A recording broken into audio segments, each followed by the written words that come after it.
Why don't we check this out? This is exhibit stanford.edu. No, this is Stanford Libraries, and this is a map. See, the area that West Africa we claim we were taken from, they claim we were taken from, yeah, called Negro Land. They called it Negro Land. Negro being a Portuguese term. Okay, let's look closer. Notice you got the Gold Coast, you got the Tooth Coast or the Ivory Coast, Gold Coast, and the Slave Coast. Now, why is it in the Slave Coast of West Africa, you see here, okay, Weta, it says Kingdom, the KM meaning Kingdom of Judah or Weta, and it happens to be synonymous with the Slave Coast. Is that a coincidence? Do you understand that we had our people who were sent to West Africa, parts of Portuguese settlements in West Africa? Now, there were those like when we talk about the Limba, who had already escaped from Jerusalem.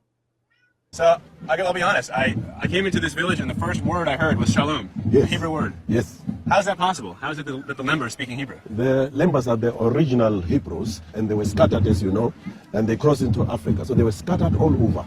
So in South Africa, in many parts of South Africa, you find the Lembas were actually Hebrews. Hebrew. So the Lembas claim to be descendants of ancient Israelites? Not claim, they are. They are. They are. There are those who traveled down into Africa. There are those Israelites who traveled into, like you had initially, the northern 10 tribes. Okay. And we can go into where the lost 10 tribes went after the Assyrian captivity. Okay, this is BC time. Because I do believe Arsareth was in Algeria, North Africa. Okay, but that's another discussion. But see, you also had our people who had been shipped to Spain and Portugal to serve. Our people had been there for years. Okay, I'm talking well before 1492. And this was during the time, BC time, initially during the time of King Nebuchadnezzar, BC time. And then after 70 AD, after the destruction of Jerusalem in around 70 AD, there were those who were shipped to Spain. And eventually they had to escape from Spain around the time of the Inquisition into Portugal. And you know, I pay close attention to words and etymology, and it makes me wonder why Spain and Portugal is part of what is called the Iberian Peninsula, and it was once all referred to as Iberia.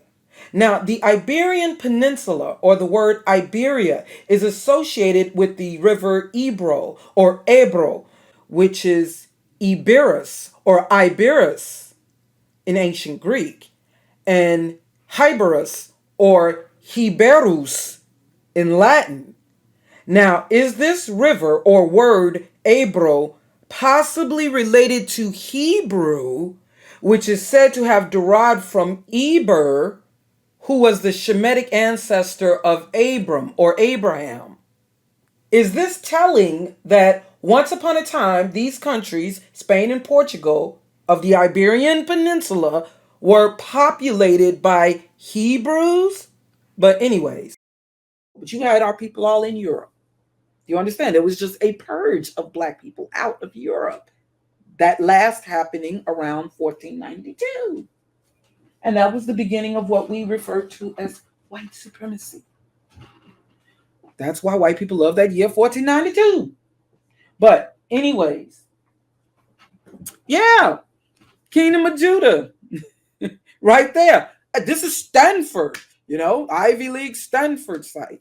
Kingdom of Judah. Now they call it Weta. Now, you know, you look it up in Wikipedia. They spell it Ouidah. They claim it's named after a bird. They're lying. Okay. They knew who these people were. They you know, they always, the old things are lost, and they knew exactly who they were sending into slavery there.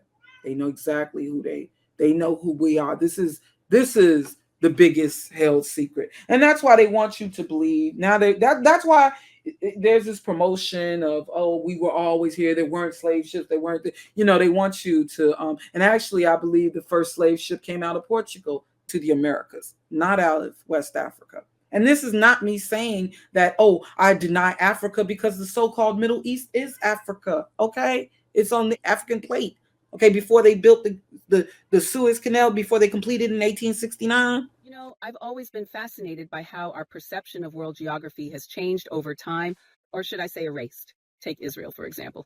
Did you know that before the Suez Canal was built, it wasn't always considered part of what we now call the Middle East? Really? That's interesting. I always thought of Israel as firmly part of the Middle East. What was it considered before? Well, before the canal's completion in 1869, the region was often seen as part of a broader continuum with Northeast Africa. There wasn't a clear physical separation between the African and Asian landmasses. Ah, I see. So the Suez Canal essentially created a more defined boundary between Africa and Asia. But isn't Israel still geographically at the crossroads of Africa, Asia, and Europe?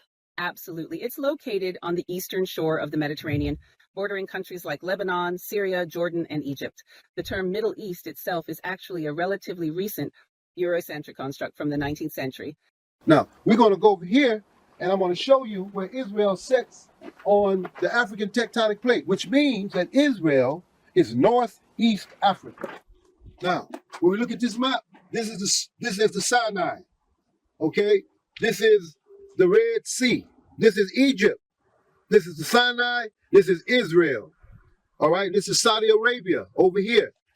Now, if you see this in Hebrew, it says Haluach Afrikani, the African plate. Here it is right here. Israel is sitting right here. Israel is sitting on the Haluach Afrikani, which means that Israel is Northeast Africa. You got to understand. See, this was all under the Jesuit order. And who was behind that? Who was Esau? Who was Edom? But let's continue. Where was I? See, who was it that was really being persecuted during the Spanish Inquisition? And see, you had our people who fled from the so-called Middle East, and it has been proven with the limba of Africa. DNA tests have been proven that they came out of the so-called Middle East. As they said, as they were told. There are people in Africa, they know who they are. And also our people had to practice our beliefs in secrecy. But more had to free further down as the Islamic conquest initially. Because there were those of us, there were Israelites already in Africa. And it says in the Bible that his people would be gathered beyond his people who were scattered beyond the rivers of Ethiopia. Now, that's referring to the Nile River. So we're talking about scattered among West Africa, but Judah would be sent to the four corners of the earth. See, the Bible said what would happen with us.